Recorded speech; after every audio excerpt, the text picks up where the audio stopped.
మొత్తానికైతే అమూల్య తన కొడుకును సహస్రను చంపి ఆత్మహత్య చేసుకోవడం అనేది చాలా హృదయ విదారక సంఘటన. ఇటీవల కాలం మొన్ననే చూసాం, ఒక కదిరి నియోజకవర్గంలో మామ సొంతం ఏదైతుందో ఒక మామ వరుస అయ్యేటువంటి వ్యక్తి తన కొడుక్కి ఆరోగ్యానికి డబ్బులు ఇవ్వలేదని చెప్పేసి ఒక అబ్బాయిని 4 ఏళ్ల చిన్నారిని కిడ్నాప్ చేసి కూడా హత్య చేసినటువంటి ఉదంతం మర్చిపోకముందనే మరొక సంఘటన. తన కొడుకుని తల్లి ఈ రకమైనటువంటి దుస్సాహసానికి ఒడికడుతుందని ఎవరు ఊహించినటువంటి పరిస్థితులు. ఎందుకంటే తను చనిపోతే తన బిడ్డ అనాథ అవుతుంది, అనాథ కాకూడదనే ఉద్దేశంతోనే ఈవిడ ఆలోచన చేసి ఆ రకమైన చర్యకు పాల్పడి ఉండవచ్చు అని ఇప్పటికీ ప్రాథమికంగా ఒక నిర్ధారణకు వచ్చారు. Right. Thank you Challanaidu, thanks for the details. ఇక ఆ కుటుంబ సభ్యులు కానీ ఆ బంధువులు కానీ ఈ అంశానికి సంబంధించి అసలు ఏమంటున్నారు వాళ్ళ మాటలో ఒకసారి చూద్దాం. అట్ ది సేమ్ టైం మా ప్రతినిధి చల్లనాయుడు స్థానిక అధికారులతో కూడా మాట్లాడి మరింత సమాచారాన్ని తెలుసుకునే ప్రయత్నం చేశారు. ఒకసారి ఆ వివరాలు చూద్దాం. అమ్మాయి సార్ ఏం లేదు, నేనేం గతిలే కొడితే బాగుండదు. నేను ఉద్యోగస్తుని, వాడు ఉద్యోగస్తుడితే నేను ఉద్యోగస్తున్నే. విలువలు ఉండాలా ఉద్యోగస్తుడు కూడా, విలువలు లేని ఉద్యోగాలు. ఆల్రెడీ నా భార్యతో కూడా ఏంది మీది ఎక్కువైందని అన్నాడు. నా భార్య 7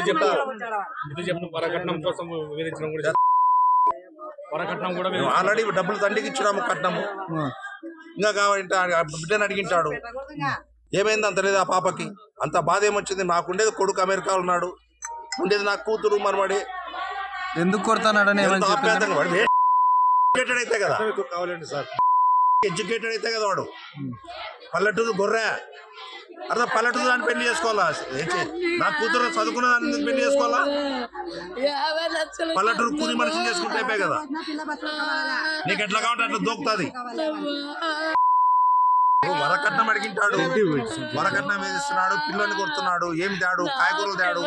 కాయగూరకు తేలేకుంటే నేనే సర్దిన నా కూతురికి. ఏం వాంతలే పోయి తెచ్చుకో కాయగూరలని. కాయగూరలు తెచ్చిచ్చే మొగలకు తెలియదా? తెలియదు. ఇది నా పేరు శ్రీనివాసులు. నేను వచ్చేసి అమ్మాయి మేనమామని.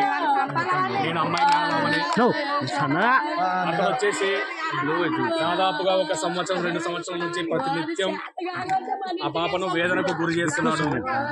అది వరకట్నం కావచ్చు, హెరాస్మెంట్ కావచ్చు, రకరకాలుగా చాలా కారణాలు ఉన్నాయి.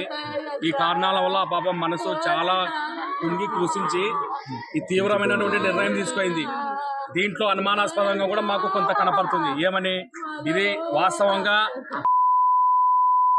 మాకు పోలీసు వారు డెఫినెట్ గా దీన్ని విచారణ చేసి దానిపైన తగు చర్యలు చేసి కఠినమైన శిక్ష, ఎవరైతే ఉన్నాడో రవి అనే అతను అమూల్య భర్త, అతని పైన కఠినమైన చర్యలు తీసుకొని మాకు తగు న్యాయం డెఫినెట్ గా చేయాలా.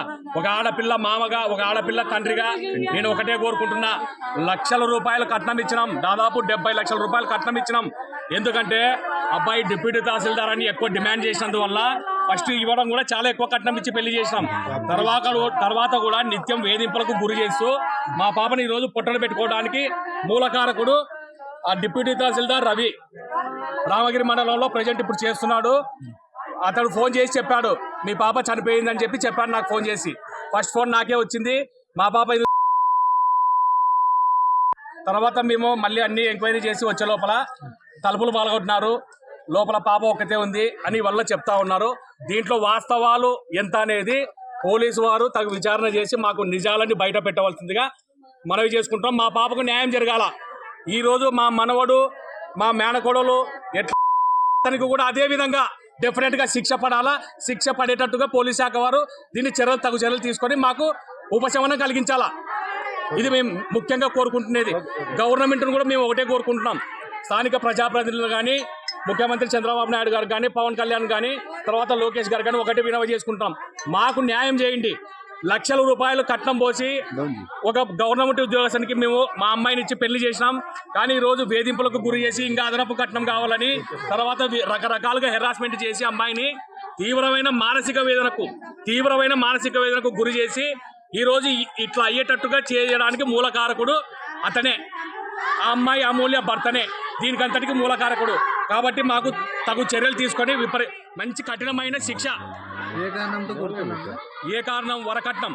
తర్వాత వేధింపులు, అతనికి ఇంకా ఏమున్నాయో తెలియదు. నిత్యం చెంపలకు కొట్టేది, చెవులకు కొట్టేది, నెత్తిన కొట్టేది. ప్రతిరోజు ఇవే ఫోన్లే మాకు.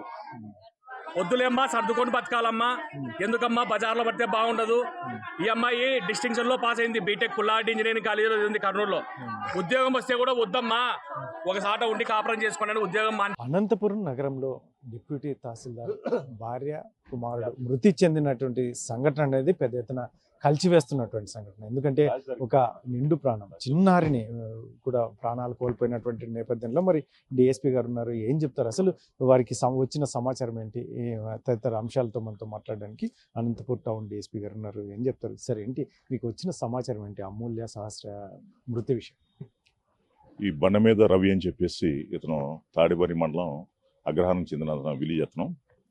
ఇతనికి అమూల్య అన్న అమ్మాయితో 5 సంవత్సరాల క్రితం ఆగస్టు 8 అండ్ 2020లో వాళ్ళ పేరెంట్స్ ఒక 50 lakhs డౌరీ అను 50 తులాస్ గోల్డ్ ఇచ్చి వివాహం చేశారు పెద్దల సమక్షంలో. సబ్సిక్వెంట్గా ఈ అబ్బాయి అడిషనల్ డౌరీ కోసం ఈ అమ్మాయిని హెరాస్ చేయడం జరుగుతూ ఉంది. ఈ నేపథ్యంలో పెద్దలు కూడా వచ్చేసి కన్సోల్ చేశారు, అయినప్పటికీ అతనిలో చేంజ్ రాలేదు అతనికి. తర్వాత ఈ అమ్మాయిని కూడా చేతులతో కొడతాం ఇలాంటి ఏడ్ చేస్తుంది. వాళ్ళ పేరెంట్స్ కూడా ఈ విషయం గురించి చెప్పడం జరిగింది. అయితే నిన్న మొన్న కూడా వాళ్ళ అమ్మగారు ఉన్న సందర్భంలో ఈ అమ్మాయిని వాళ్ళ అమ్మగారి సమక్షంలోనే చేతులతో కొట్టాడంట. దాని మీద ఇతను ఆఫీస్ నిన్న మార్నింగ్ వెళ్ళి ఉండగా మధ్యాహ్నం వరకు బాగానే ఉన్నారు. మధ్యాహ్నం వరకు ఫోన్ ట్రాన్సాక్షన్స్ కూడా కాన్వర్జేషన్స్ కూడా ఉన్నాయి.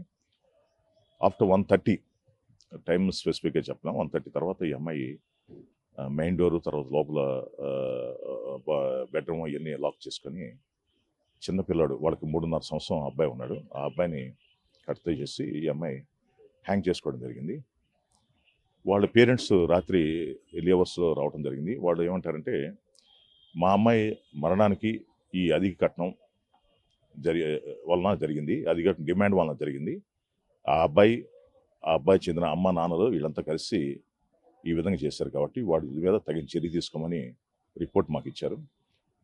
దాని మీద మేము వేధింపుల కేసు 304B కింద ఒక కేసు నమోదు చేసుకొని బిలో 7 years మ్యారేజ్ అయింది కాబట్టి తహసీల్దార్ సమక్షంలో ఇంక్వెస్ట్ కండక్ట్ చేస్తున్నాం.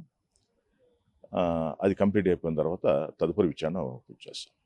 ముఖ్యంగా చిన్నారిని చంపేయడం, ఎందుకంటే తల్లి నేను లేకపోతే తన చిన్నారి కూడా అనాథ అవుతుందనే ఉద్దేశంతోనే ఆ రకంగా ముందుకెళ్ళారు సార్. ఏంటి మీ ప్రాథమిక నిర్ధారణ, ప్రాథమికంగా ఏం తెలిసింది?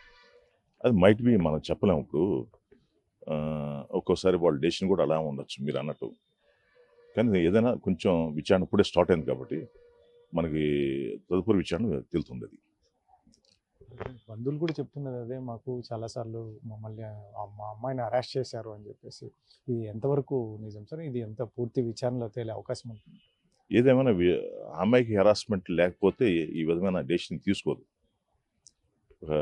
చూస్తే ఆడపిల్ల కూడా చక్కగా ఉంది అమ్మాయి, అలాంటి అమ్మాయి చిన్నపిల్లని చంపి ఈ కార్యక్రమం చేసిందంటే సంథింగ్ హెరాస్మెంట్ అనేది కనపడుతుంది మనకి.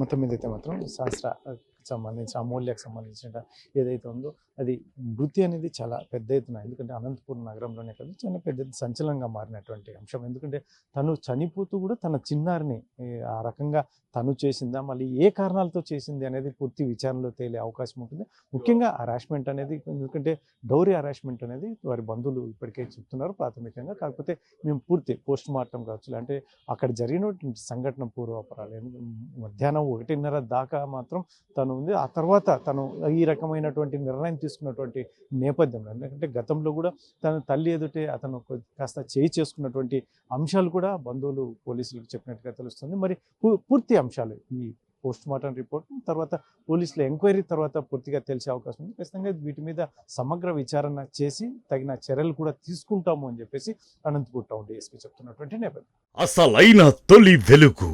ఫాలో వాట్సాప్ @తొలి వెలుగు అఫీషియల్.